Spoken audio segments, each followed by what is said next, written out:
Assalamualaikum warahmatullahi wabarakatuh. Jumpa lagi bersama saya Hadi di channel Ngulik Sejarah. Pada video kali ini saya akan kembali lagi membacakan suatu kisah misteri yang kali ini berjudul Pesugihan Mesin Ketik Merenggut Banyak Nyawa. Cerita kali ini ditulis oleh Manafila. Nantinya kalian juga bisa mengunjungi tweet beliau secara langsung. Yuk, daripada kita lama-lama, daripada kita penasaran bagaimana ceritanya, mari kita langsung saja menuju ke ceritanya. Namun sebelum itu, untuk kalian yang belum subscribe channel ini, subscribe ya teman-teman. Dan juga nyalakan tombol lonceng notifikasinya agar kalian tidak ketinggalan video terbaru yang seru-seru selanjutnya dari channel ini. Yuk, daripada kita lama-lama, mari kita langsung saja ceritanya saya mulai.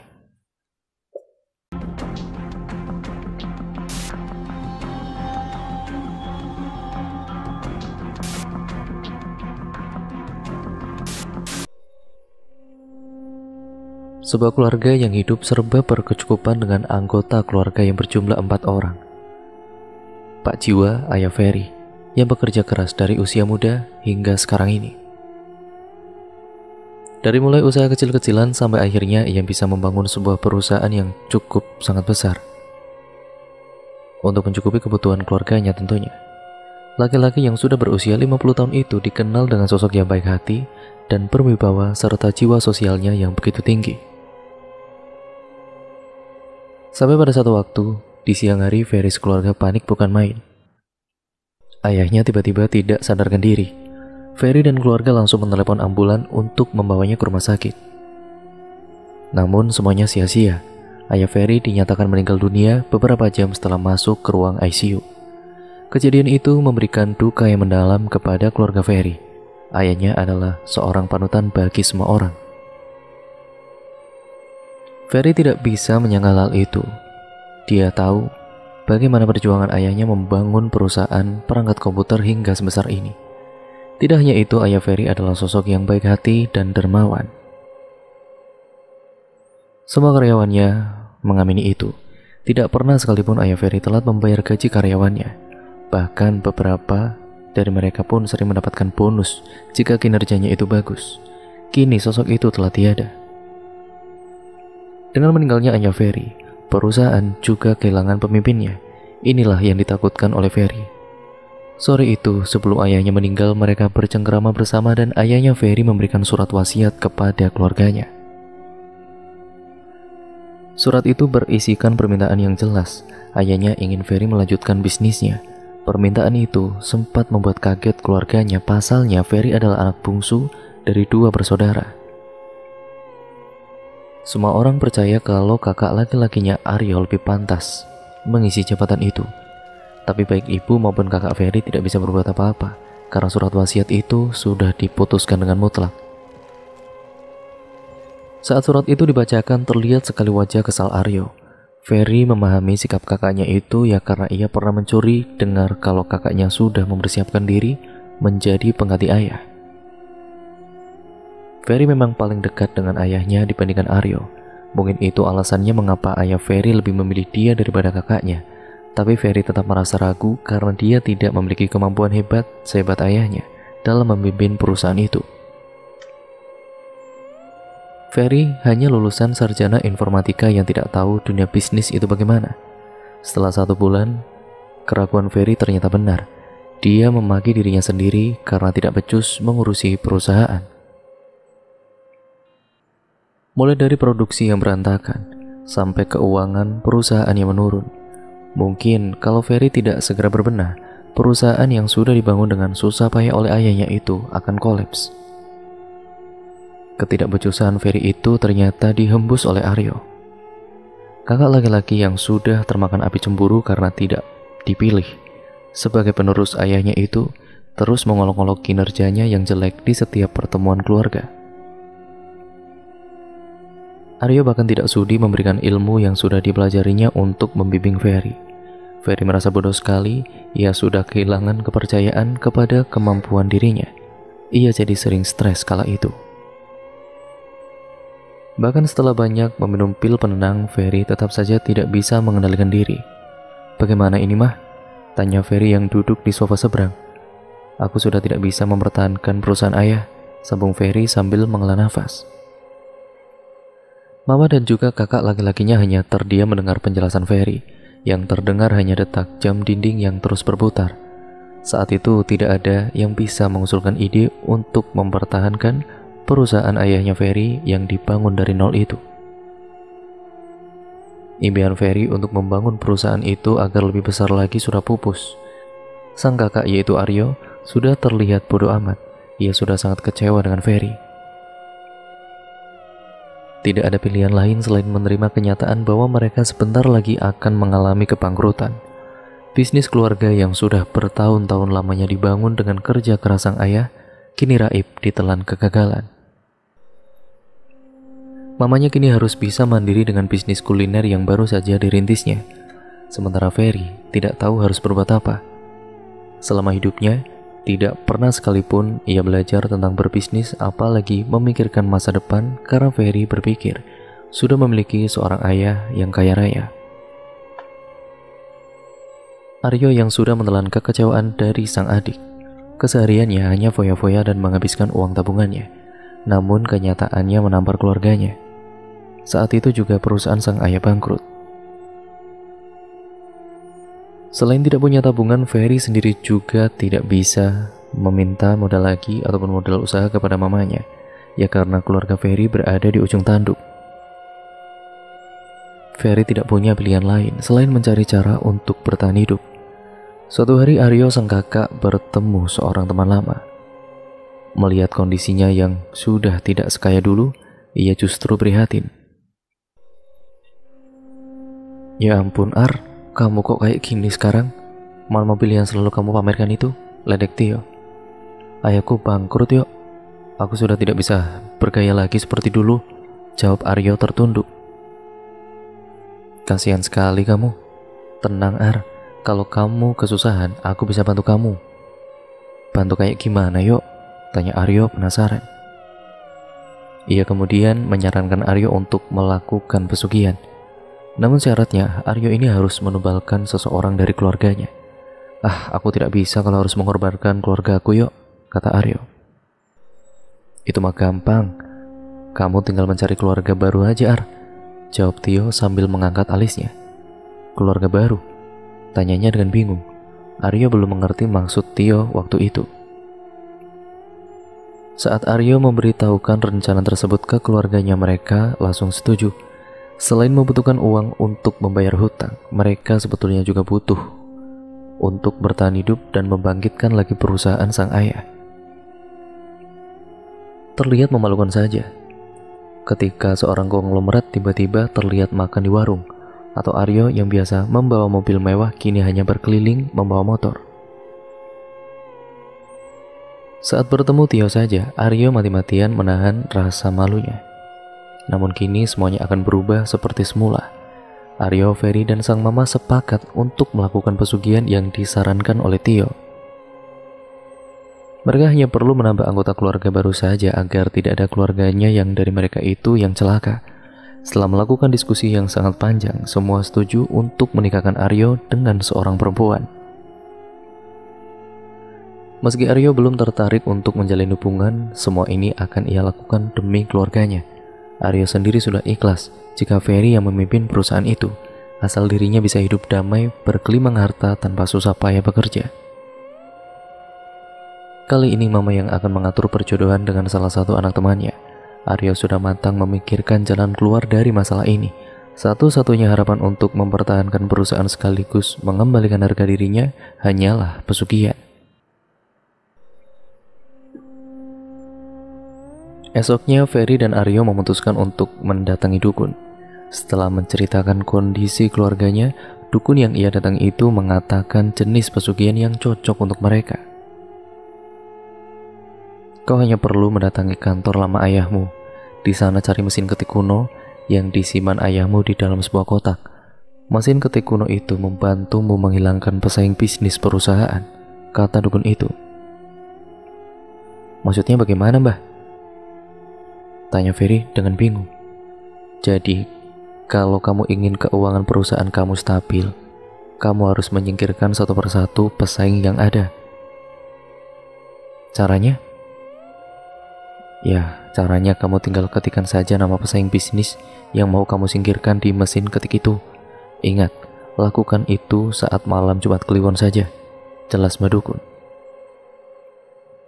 Lalu apa yang akan terjadi kepada nama yang saya tulis itu, Mbah? Kamu lihat saja sendiri, yang pasti mereka tidak akan mengganggu perusahaanmu lagi. Dan ingat, setiap bulannya harus ada tumbal yang diambil dari keluargamu sendiri, kata dukun itu. Setelah kepulangannya dari rumah Mbak Dukun, mamanya Ferry memperkenalkan Aryo dengan seorang wanita yang sangat cantik sekali. Sebut saja namanya Rani. Dia seorang perempuan yang cantik dan lemah lembut. Mama berhasil meyakinkan keluarganya untuk menikahkan Rani dengan Aryo. Tentu saja, punya hubungan darah dengan seorang konglomerat, pasti mereka langsung menyetujuinya. Sebulan kemudian, persiapan pernikahan Aryo dengan Rani sudah matang. 1000 undangan sudah tersebar. Tepat pada bulan Desember, Aryo dan Rani resmi menikah. Agar ritual penumbalan yang mereka jalankan tidak diketahui siapapun, Mama menganjurkan Aryo untuk mengontrak sebuah rumah. Di rumah itu cuma ada Aryo dan Rani saja sebagai pasangan yang baru menikah. Hari pertama Aryo langsung meletakkan potongan kain kafan di atas kamar Rani. Ia juga menaruhnya di atap kamar mandi. Pada malam pertama, Aryo sengaja menaburkan kembang 7 rupa dan menyalakan dupa di dalam kamar. Buat apa itu, Mas? Aku suka saja dengan baunya, jawab Aryo sekenanya. Namun Aryo tidak melakukan hubungan suami istri pada malam itu, alasannya karena lelah. Tapi sebenarnya itu adalah pantangan yang harus Aryo hindari agar ritual pesugihannya berhasil. Keesokan harinya, Aryo lalu mengatakan kepada Rani kalau ia harus bekerja keluar kota. Dia terlihat sedih namun tidak menahannya, karena menurutnya itu memang tuntutan pekerjaan. Akhirnya Aryo meninggalkan Rani untuk menuju ke rumah keluarganya. Setelah itu mereka sekeluarga pindah keluar kota sekaligus meninggalkan Rani di sana. Seminggu kemudian, keluarga Rani menghubungi Aryo karena katanya Rani menderita sakit keras. Aryo beralasan akan segera pulang untuk menjenguknya. Bersamaan dengan itu, keluarganya Aryo yang kini tinggal di kota baru sudah dapat menikmati pundi-pundi kekayaan hasil pesugihannya. Aryo lalu memblokir semua kontak yang berkaitan dengan Rani dan keluarganya. Kabar terakhir yang ia dapat, Rani kini telah menjadi wanita gila. Sementara itu, keluarganya Aryo akan berencana untuk menikmati sebentar kekayaan yang sudah mereka dapatkan. Setelahnya, mereka harus mencari target baru dan pindah ke kota lain. Ferry pun sudah melakukan ritual yang diperintahkan dukun itu. Hanya saja, dia baru tahu kalau ayahnya ternyata menyimpan benda magis. Ferry sempat curiga bahwa praktik itu sudah dilakukannya sejak lama oleh ayahnya. Kalau dipikir-pikir, itu bisa saja benar. Fakta bahwa ayahnya lebih memilih Ferry daripada kakaknya kan bisa dibilang cukup aneh. Kalau misalnya ayah Ferry memilih kakaknya sebagai penerus, mungkin praktik ini tidak akan pernah dilakukan lagi karena kakaknya tidak akan kesulitan untuk membuat keuangan perusahaan stabil. Makanya ayah Ferry sengaja memilihnya karena dia tahu itu Ferry tidak berpengalaman. Ya, dia juga tahu kalau Ferry akan melanjutkan praktik pesugihan ini. Ferry tidak mau berpikir macam-macam. Dia tidak punya bukti yang cukup untuk membenarkan pikirannya. Satu-satunya hal yang terbukti adalah pesugihan yang kini dijalaninya. Semalam Ferry telah mengetik nama pesaingnya yang paling kuat. Esok harinya, pesaingnya itu dikabarkan telah meninggal dunia karena serangan jantung. Melihat hasil yang benar-benar terbukti, Ferry dan Aryo semakin rajin melakukan ritual. Satu persatu pesaing bisnisnya dikabarkan meninggal dunia dengan cara yang tidak wajar. Para pemasok bahan hingga investor berbondong-bondong beralih ke perusahaan Ferry karena nilai sahamnya kian melangit. Ferry merasa bangga dengan dirinya sendiri karena mampu mempertahankan perusahaan dari kebangkrutan. Aryo pun kini juga tidak sanggup mengolok-olok Ferry. Bahkan keluarga Ferry kini dipuja oleh semua anggota keluarga besar. Terlihat dan juga terlebih lagi banyak yang ingin menjodohkan anaknya dengan Ferry maupun Aryo, si pengusaha yang sukses. Singkat ceritanya, ritual pesugihan mesin ketik sudah dilakukan di keluarga Ferry selama 2 tahun. yang mana Aryo sudah menikah belasan kali demi mencari tumbal, dan sudah belasan kali pula mereka berpindah tempat tinggal. Perusahaan yang dipimpin oleh Ferry pun semakin melejit. Mamanya Ferry sudah tidak bekerja lagi. Beliau duduk manis menikmati harta yang dicari oleh kedua anaknya melalui pesugihan itu. Sampai pada suatu waktu, Ferry bertemu dengan seorang gadis desa yang cantik. Sebut saja namanya Gendis. Keduanya bertemu di salah satu tempat perbelanjaan yang ada di kota itu. Beberapa kali mereka tidak sengaja bertemu, sampai akhirnya saling tukar nomor HP, dan benih-benih cinta pun tumbuh di hati Ferry. Ferry bertekad untuk mendapatkan Gendis. Sampai Ferry datangi rumah Gendis itu dan meminta restu orang tuanya. Orang tua Gendis yang melihat kesuksesan Ferry itu langsung menyetujui hubungan mereka. Tidak berselang lama, Ferry langsung mempertemukan Gendis dengan keluarga besarnya. Seminggu kemudian, mereka pun resmi menikah.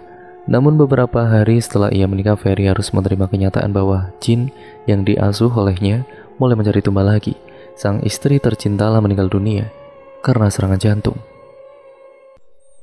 Ferry sedih melihat istrinya yang masih sehat itu meninggal karenanya. Akan tetapi Ferry tidak boleh lemah. Itu adalah wujud dari perjanjian yang dibuatnya saat melakukan pesugihan itu. Hari demi hari telah dilalui. Kekayaan Ferry semakin bertambah banyak. Ia menggunakan uang tersebut untuk membangun rumah mewah. Ferry juga tidak lupa untuk membelikan mamanya perhiasan mahal. Sawah dan tanahnya kini berhektar-hektar. Tidak lupa Ferry selalu menggunakan mesin ketik itu di setiap malam Jumat Kliwon untuk mengincar pebisnis yang menyainginya agar tumbang dan kemudian memberikan sesajian di setiap malam Jumat Kliwonnya. Dengan ritual pesugihan itu yang meminta banyak tumbal, tidak masalah bagi keluarga Ferry. Kekayaan yang dimilikinya itu sudah tersebar di beberapa daerah. Aryo yang hidup dengan foya-foya tidak memperdulikan tentang pasangan. Namun yang namanya manusia itu hidup tidak bisa sendiri. Mereka pasti butuh sandaran, tempat berbagi cerita dan keluh kesah. Sampai suatu waktu di mana ritual pesugihan mesin ketik itu sudah banyak sekali memakan tumbal. Baik dari tumbal nama yang diketik di mesin itu maupun tumbal dari hasil pernikahan Ferry dan Aryo. Aryo ketika itu menghubungi keluarganya yang ada di kota sebelah, memberitahukan kalau dirinya akan menikah dengan seorang wanita yang sederhana namun baik hatinya. Sampai singkat ceritanya, usia pernikahan Aryo berlangsung 2 tahun. Namun kesenangan itu kemudian dibenturkan dengan kenyataan pahit lainnya. Anak pertama Aryo meninggal karena keguguran. Hal itu membuat Aryo sangat sedih, terlebih istrinya yang sudah rela mengandung. Malangnya kejadian itu terus-menerus terjadi. Meski Aryo diberikan kekayaan melimpah, namun di sisi lain jin itu terus-menerus merenggut nyawa dari anaknya. Memang Aryo memiliki satu anak yang selamat, akan tetapi anak itu terlahir cacat mental. Aryo marah dengan keadaan yang diterimanya itu.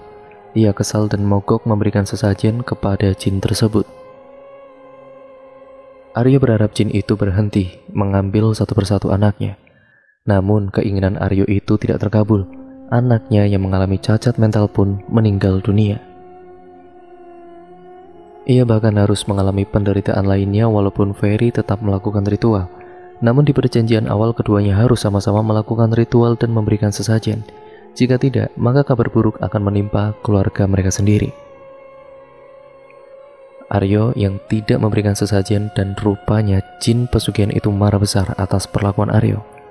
Suatu hari ia jatuh sakit, sekujur badannya terasa panas dan sakit sekali.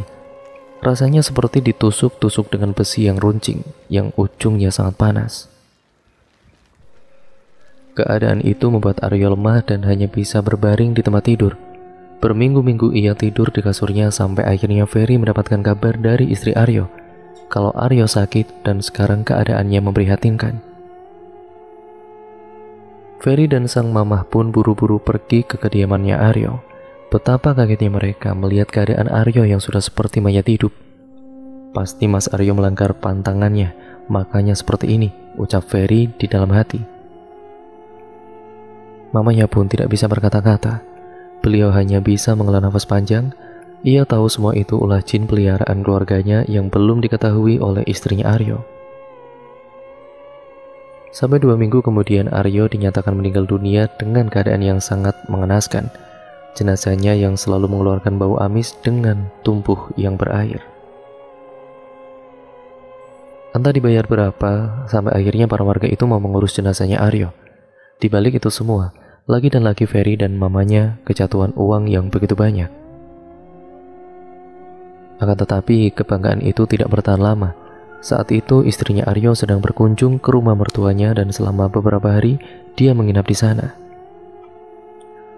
Istrinya Aryo ini yang curiga atas kematian suaminya, tiba-tiba dia memergoki Ferry yang sedang menjalankan ritualnya pada malam Jumat Kliwon.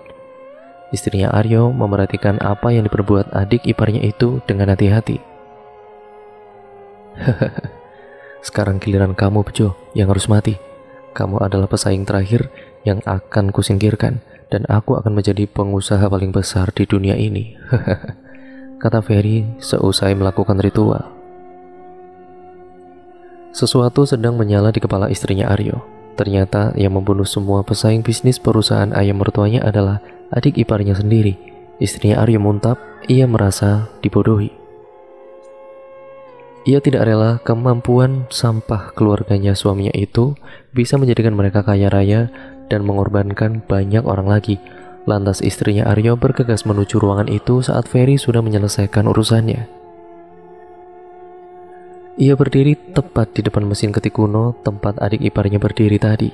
Ia kemudian memperhatikan tulisan-tulisan di kertas itu. Benar saja semua nama yang tertera di situ adalah nama pesaing bisnis yang mati akhir-akhir ini.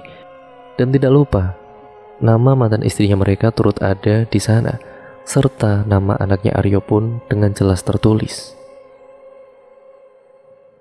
Ada yang mendidih di kepala istrinya Aryo. Ia kemudian mulai mengetikkan nama seseorang di mesin itu, tidak lain dan tidak bukan nama adik iparnya sendiri. Apa yang kamu lakukan di sini, Mbak? Ferry tiba-tiba menerobos masuk ke ruangan itu. Hanya mengetikkan nama seseorang saja, seperti apa yang kamu lakukan akhir-akhir ini, balas istrinya Aryo sambil menyeringai. Mata Ferry membelalak. Ia sudah ketahuan oleh kakak iparnya. Tiba-tiba ia merasakan sesak yang amat sangat di dadanya. Ferry tidak bisa bernafas. Ferry terduduk sambil memegangi dadanya. Ia tewas karena terkena serangan jantung di tangan kakak iparnya sendiri. Istrinya Aryo sangat puas melihat adik iparnya kesakitan. Ia tidak tahu bahwa pesugihan itu ternyata adalah aji-aji perusahaan ayam mertuanya. Meski dengan kemampuan memimpinnya yang bagus, tetap saja perusahaan itu akan kolaps suatu hari nanti. Istrinya Aryo pun salah langkah dan tidak bisa menghidupkan adik iparnya kembali. Di rumah duka, banyak orang sedang membisikkan sesuatu yang membuat mereka heboh. Kabar itu berasal dari petugas yang memandikan jasad Ferry. Katanya, kulit Ferry sangat licin dan banyak sisik yang keluar dari kulitnya ketika digosok. Selain sisik, sekujur tubuh Ferry juga berkali-kali mengeluarkan darah saat dimandikan. Kabar itu akhirnya sampai di telinga mamanya Ferry. Untuk meredam keributan, seorang ustadz yang bertugas mengimami sholat jenazah akhirnya mendekati orang tuanya Ferry. Maaf Bu, bisa ceritakan apa yang terjadi dengan anakmu? Sambil menangis sesegukan, mamanya Ferry ini menjawab ustadz tersebut. Kami menyesal telah berbuat dosa Pak Ustadz. Gak apa-apa Bu, ceritakan saja. Biarkan jiwa Ferry tenang agar tidak jadi pergunjingan tetangga. Kami sudah menjadi manusia laknat karena melakukan pesugihan. Jawab mamanya Ferry memulai ceritanya. Setelah kematian kedua anaknya, keluarga itu dilanda kemiskinan luar biasa. Perusahaan yang dimiliki tiba-tiba bangkrut. Istrinya Aryo yang masih di situ pun turut iba dengan keadaan yang menimpa keluarga suaminya. Dan ya, mau tidak mau istrinya Aryo yang harus merawat ibu mertuanya. Ia membawa ibu mertuanya pulang ke daerah asalnya. Namun sebelum itu, ibu mertuanya dianjurkan sholat tobat dan meminta ampun kepada Allah SWT. Dan dengan bantuan sang ustadz itu, ritual pesugihan mesin ketik yang sudah memakan banyak korban itu pun telah diputuskan. Semua harta yang dimilikinya sudah habis, tidak tersisa. Alhamdulillahnya mamanya Ferry masih hidup dan bisa bertobat. walaupun sekarang hidupnya sederhana bersama menantunya. Dan cerita pun akhirnya selesai sampai di sini ya teman-teman. Terima kasih untuk kalian semua yang sudah menyimak video kali ini dan cerita kali ini. Bagaimana menurut kalian cerita kali ini? Kalian bisa tulis komen kalian di bawah ya teman-teman. Dan untuk kalian yang memiliki pengalaman horor lainnya, kalian bisa kirimkan ke channel ini melalui alamat email kami yang sudah tertera di kolom deskripsi video kali ini. Oh ya, baik buruknya yang terjadi dalam cerita kali ini, semoga kalian bisa mengambil hikmah dan pembelajarannya yang baik-baik, yang positif ya teman-teman. Yang buruk kalian buang jauh-jauh, dan jadikan itu sebagai pembelajaran untuk kita semua agar kita menjadi manusia yang jauh lebih baik lagi ke depannya dalam menapaki hidup ini tentunya. Sekian, terima kasih, mohon maaf banyak kekurangannya ya teman-teman. Kalau narasi saya kurang jelas ataupun artikulasi bacaan saya mungkin kurang jelas atau bagaimana, mungkin pembawaan saya terlalu lambat atau bahkan mungkin terlalu cepat, jadi saya mohon maaf sebesar-besarnya. Akhir kata, video ini saya akhiri. Sampai berjumpa di video terbaru selanjutnya dari channel Ngulik Sejarah. Wassalamualaikum warahmatullahi wabarakatuh.